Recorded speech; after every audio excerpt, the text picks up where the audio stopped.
Hi everyone. Sorry I'm not just super nice and my hair is kind of a mess. I wasn't intending to record a video at all today, but some stuff happened and I wanted to tell you about it. Um, just got home from running errands. I was having a pretty good day to start off with. Really good day. Normally I'm not really a morning person, but this one was a good one. And then I went to the dentist and that was fine. And then I had to go to the GP, the family doctor for those of you in the States. And I had to get some scripts renewed because I'm on a couple different medications for Ehlers-Danlos syndrome. I'm on an antidepressant and two different painkillers, and then also an antacid, which is kind of related to the first couple, but not really. But the painkillers I take are pretty hardcore. They're up there in dose, and you do have to. They don't put you on them right away. You have to try other medications first and have them not work for you before they'll put you on these. But I've been on them for. The last change was would have been 2014 or 2015. Probably 2014. And so yeah, it's been the same. Oh, let me mute that. Let me get rid of you, buddy. Sorry, don't want you to be bothered by ping noises. But yeah, so I've been on the same meds for ages, which it says in my records. And I've been going to the same GP for ages too. I first started going over to this practice. It would have been about 2001, 2002?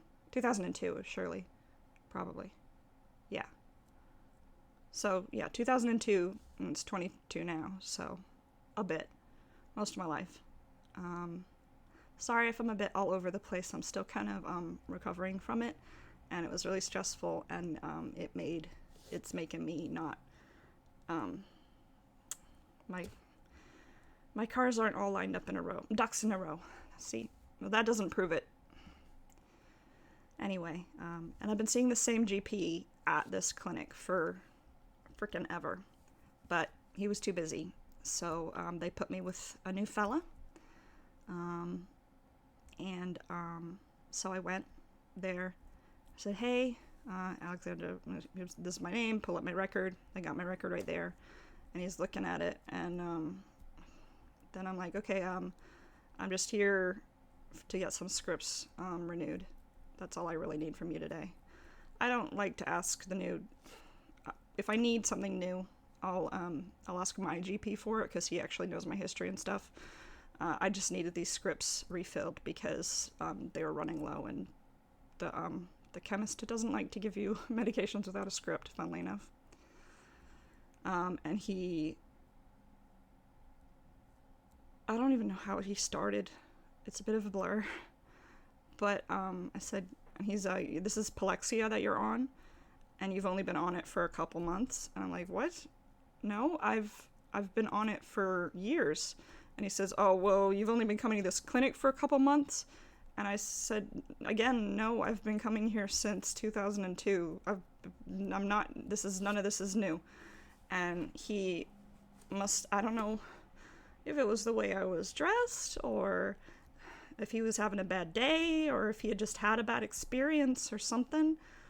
But he jumped to the conclusion that I'm a drug addict, and I'm not.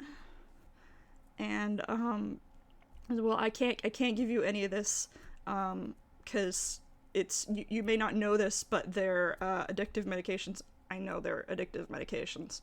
I've been taking them for years, and before then, my mom, with her health history, I know plenty about analgesia, buddy. But I don't want to get into it with him because I'm never going to see him again. So I'm like, okay, could you, what? No, I just try to explain to him, look, it's on my record.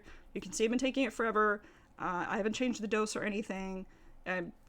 Look at my damn record. And I try to explain, I take it because I have degenerative autoimmune disease. I have Ehlers-Danlos syndrome. And but he wasn't having a bar of any of it. And I was trying to explain, and he says, I don't feel comfortable serving you anymore. I'm not gonna be serving you today, or like serving me like I'm at the frickin', barista or something. And I can give you a script for the antacid, because ain't nobody getting high off of an antacid. But the rest of it, at first he was only gonna give me one box, and then like I very briefly tried to explain. I'm not gonna argue with him just because I don't care what this little Torpleton thinks. I'm like, no, I don't want to talk about it with you. Just fill it and I'll go. And he says, well, now that you're being argumentative, this is not appropriate behavior. And like, completely, I wasn't, and he said I was yelling at him, and I wasn't yelling. I'm autistic. I'm sound sensitive. I don't yell. The last time I yelled at someone was in high school. I remember the time I did it, just because it hurts me more than it's ever going to hurt anyone else. In order to yell at someone, I have to put my hands over my ears. And I was just so scared because, well, first of all, he was kind of a big, scary guy, and he probably could have thrashed me if he had felt like it. But he had my record open, and I didn't know what he was going to write in there.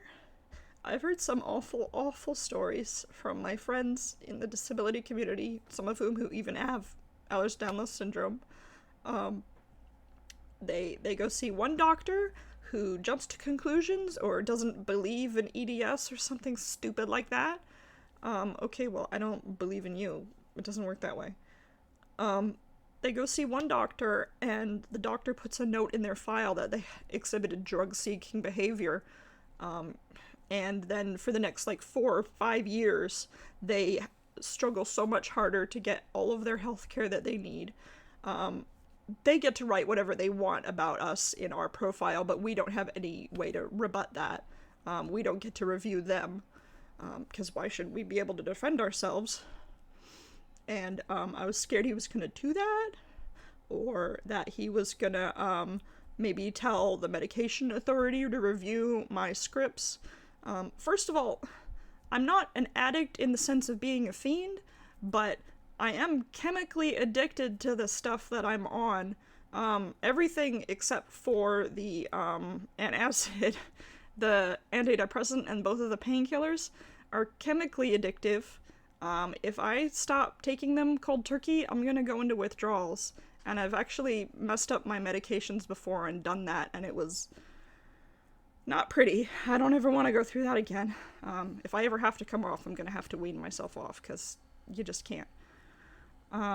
So I need them for that reason. I can't just stop taking them. And also, one of the meds that I'm on, the way I came to be on it was because walking and, moving around was just so painful and so tiring and debilitating that I was in the process of asking for a wheelchair. I was preferring to do that than to keep on. And this medication is the reason that I'm walking around. I see it. And the other one that I take is the reason that I get out of bed in the morning, because otherwise the nerve pain is just, it runs like fire. And I've had days where I watch how much I drink, so I have to get out of bed as little as possible to visit the bathroom to avoid pain. Rationing water. And the antidepressant is because all that's frickin' depressing, buddy. And I was so scared that he was gonna risk that for me just because he had a bad day or was just a mean man. I truly don't understand why you would go into a profession that's about helping people and be like that. And I don't mean being a doctor, I mean being a general practitioner. If you want to make doctor money, but you don't really like people that much, for Pete's sake, go into surgery. Go become a phlebotomist, then you get to stab people all day. You don't have to be a GP. Go into research and never see another person again. It'll be great. And I was lucky. It was actually, it could have been worse because I've been going to that clinic since I was about knee-high. I went out in the lobby afterwards to pay. I had to pay for the privilege of getting treated that way. I went out and I said, I'd like to settle my account, please, and I'd also like to file a complaint. Which the secretaries all know me because I've been going there forever. And they're like, oh, what's up? And I burst into tears. And I explained to them what I'm telling you now. And she said, oh my God, that's horrible. I'm so sorry. We'll talk to him. And would you like to see, your regular GP is too busy to have a full appointment, but would you like to speak to him real quick? And I did, and I explained to him as well. And I'm going to write them an email also, just so they have it for their records, for his record. So I was believed by those people, and they know me. They know that I'm hardly frickin', what's his name, from The Wire or whatever. I'm me, man. But that's what it's like to be disabled.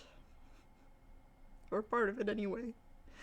It doesn't matter what company you work for, how nice your job is, or how nice your handbag, or it doesn't matter how much money or privilege you get in other areas, you're still disabled. And there's still so many ways that they can take your life away from you.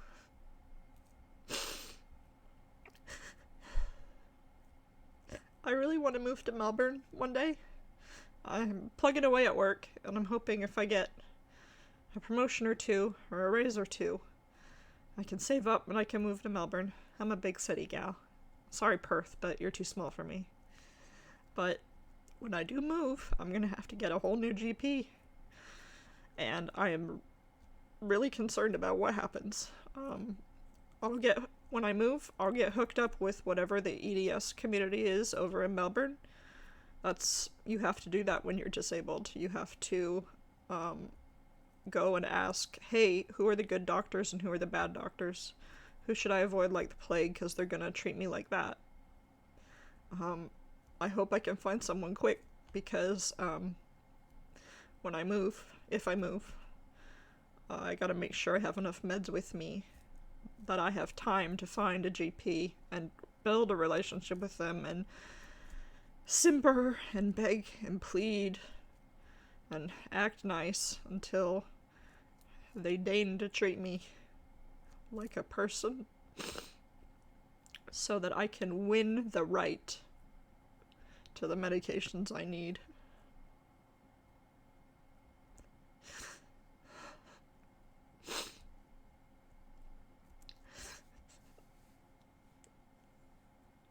Sorry if that was a bit too much truth for your Mondays. But I swore when I was starting to do these videos, I'd tell you about all of it. The good and the bad. Because there's a lot that people don't know about what it's like to be disabled. There's the obvious stuff, but a lot of it's non-obvious, and I think that this fits. So, a lot of people wouldn't be willing to talk about it, but I am, because I don't care what y'all think of me. I want y'all to like me, but if you don't, I'm more used to a world in which people don't like me, so it doesn't cost me anything to tell you guys. So, here, look. I